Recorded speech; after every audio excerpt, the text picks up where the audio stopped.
नमस्कार, मैं मनीष स्वागत करता हूं आपको अपने इस YouTube चैनल पे। दोस्तों, कल के डेट में यानी कि आप देख सकते हैं 11/12/2023 के डेट में एक बहुत बड़ा अपडेट आया है मिनिस्ट्री ऑफ रेलवे की तरफ से ALP की वैकेंसी के लिए, यानी कि ड्राइवर की जो वैकेंसी आनी है उसके लिए।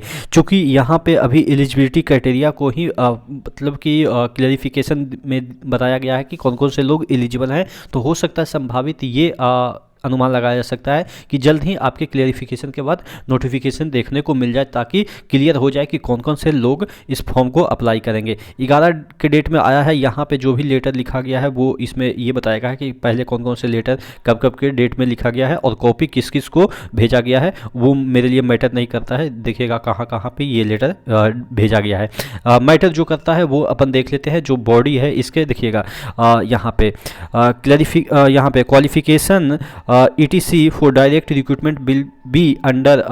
देखिएगा, कहने का मतलब ये है कि क्वालिफिकेशन जो है वो क्या होगा रिक्रूटमेंट के लिए। डायरेक्ट रिक्रूटमेंट का मतलब ये होता है कि आपका जो ओपन मार्केट की वैकेंसी यानी कि आप लोग के लिए आती है उसी को कहते हैं डायरेक्ट रिक्रूटमेंट। अब देखिए, यहाँ पे रिक्रूटमेंट में थोड़ा सा झोल ये फंसता है कि कौन से एलिजिबल हैं कौन से एलिजिबल नहीं है। तो देखिए, बीटेक और डिप्लोमा या ITI अप्रेंटिसशिप, मैट्रिक के अलावा इन सभी में से कुछ ना कुछ आपको होने चाहिए। अब मैंने बता दिया, चार चीज़ आपको बता दिया, समझ में नहीं आया होगा कि कौन से चाहिए कौन से नहीं चाहिए। तो सबसे पहले तो मैट्रिक 100% आपके होने चाहिए, यानी कि मैट्रिक के अलावा आपके और भी चीज़ होनी चाहिए, यानी कि मैट्रिक सबके पास होनी चाहिए और होता भी है। जो भी पढ़े लिखे लोग होते हैं उनके पास मैट्रिक होता ही है। मैट्रिक है, उसके बाद अगर आपने ITI कर रखा है तो एलिजिबल है। अगर ITI आपने नहीं कर रखा है, ठीक है, आपने अप्रेंटिसशिप कर रखा है तो एलिजिबल है। आप लोगों में से बहुत सारे लोग बोलेंगे कि सर अप्रेंटिसशिप तो ITI के बाद ही होता है। तो मैं आपको बता दूं कि कुछ ऐसे अप्रेंटिसशिप भी होते हैं जो कि डायरेक्ट 10th के मार्क्स पे होते हैं, यानी कि उसके लिए आपको ITI की ज़रूरत नहीं पड़ती है। ठीक है, तो उन लोगों के लिए मैं ये बता रहा हूँ कि ITI आपने कर रखा है, अच्छी बात है, एलिजिबल है। ITI भी कौन से ट्रेड से कर रखा है उसका भी नीचे ब्यौरा दे रखा है। तो अभी मैं आपको बता देता हूँ कि इसके अलावा अगर आपने ITI कर रखा है इस ट्रेड के अलावा तो आप एलिजिबल नहीं है। कौन से ट्रेड है वो अभी मैं आपको बता देता हूँ, ठीक है। और अप्रेंटिसशिप बोलेंगे कि कौन से ट्रेड से कर रखा है, तो यहाँ पे कोई अप्रेंटिसशिप का नहीं दे रखा है। अप्रेंटिसशिप किसी भी ट्रेड से आपने कर रखा है तो आप एलिजिबल हैं आपके ALP के लिए, ठीक है। आपने ITI भी कर रखा है, अप्रेंटिसशिप कर रखा है तो अच्छी बात है। अगर आपने दोनों में से कोई एक कर रखा है तो पर भी चलेगा, ठीक है। तो बात समझ में आ गई। अब बात कर लेते हैं डिप्लोमा और डिग्री में। कहने का मतलब डिप्लोमा क्या होता है, 3 साल का कोर्स होता है। डिग्री जनरली आपके इंजीनियरिंग में 4 साल के कोर्स होते हैं।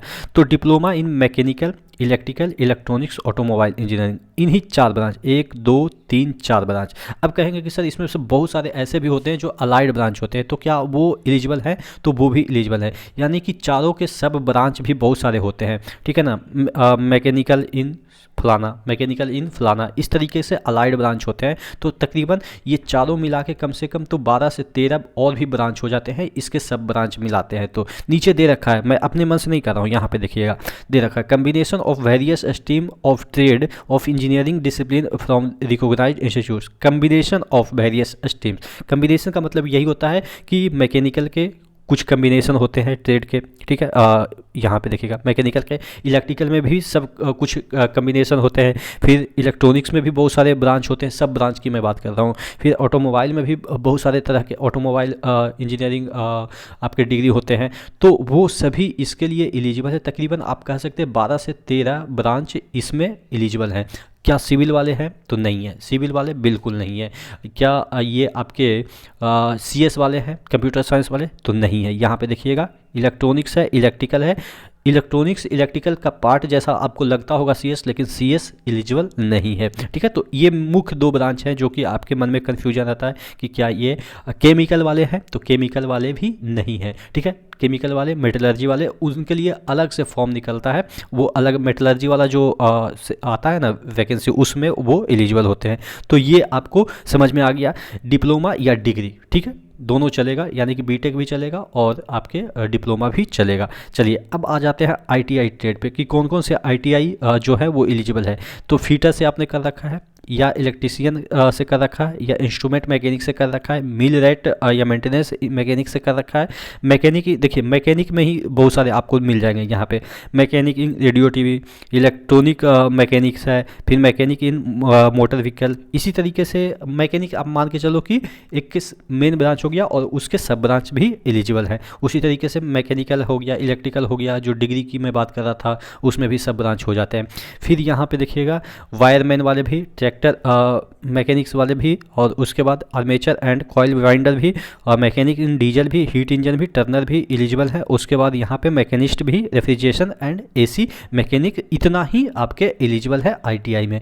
तो ये आपके है कि कौन कौन से एलिजिबल हैं। अब आपके मन में कोई डाउट नहीं होगा कि आईटीआई और या अप्रेंटिसशिप या डिग्री या डिप्लोमा कौन से ब्रांच से एलिजिबल है। आशा करते हैं कि जैसे ही जिस तरीके से ये आपके नोटिफिकेशन आए हैं क्लैरिफिकेशन ऑफ क्वालिफिकेशन के लिए, तो उसी तरीके से जल्द ही आपके वैकेंसी देखने को मिल जाए एएलपी में। आप क्या सोचते हैं नीचे कमेंट बॉक्स में कमेंट करके जरूर बताइएगा। नेक्स्ट वीडियो मिलते हैं, तब तक के लिए जय हिंद।